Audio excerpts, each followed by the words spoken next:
മണ്ണയ്ക്കനാട് പാലക്കോട്ടമ്മ ദേവീക്ഷേത്രത്തിലെ മണ്ഡല മഹോത്സവത്തിന് തുടക്കമായി. 26-ന് സമാപിക്കും.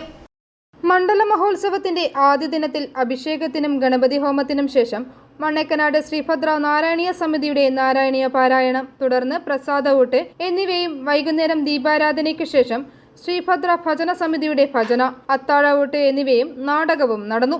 25-ന് വേദിയിൽ മണ്ണയ്ക്കനാട് ശ്രീഭദ്ര നാരായണീയ സമിതി അവതരിപ്പിക്കുന്ന ദേവി മഹാത്മ്യം പാരായണം, വൈകിട്ട് ദീപാരാധനയ്ക്ക് ശേഷം ക്ഷേത്രനടയിൽ സമൂഹപറ, തുടർന്ന് ഗാനമേളയും നടക്കും. സമാപന ദിനമായ 26-ന് രാവിലെ 6:30-ന് എതിർത്തുപൂജ, 9-ന് ചേലൂർ കൊട്ടാരത്തിൽ നിന്നും ക്ഷേത്ര സന്നിധിയിലേക്ക് താലപ്പൊലി, മേളം, രഥം എന്നിവയുടെ അകമ്പടിയോടുകൂടി കുംഭകുട ഘോഷയാത്ര, തുടർന്ന് മഹാപ്രസാദഊട്ട്, വൈകിട്ട് കാഴ്ച ശ്രീബലി, ശ്രീദുർഗ നൃത്ത കലാലയം അവതരിപ്പിക്കുന്ന നൃത്തസന്ധ്യ, രാത്രി 8-ന് ദേശവിളക്ക് എന്നിവ നടക്കും.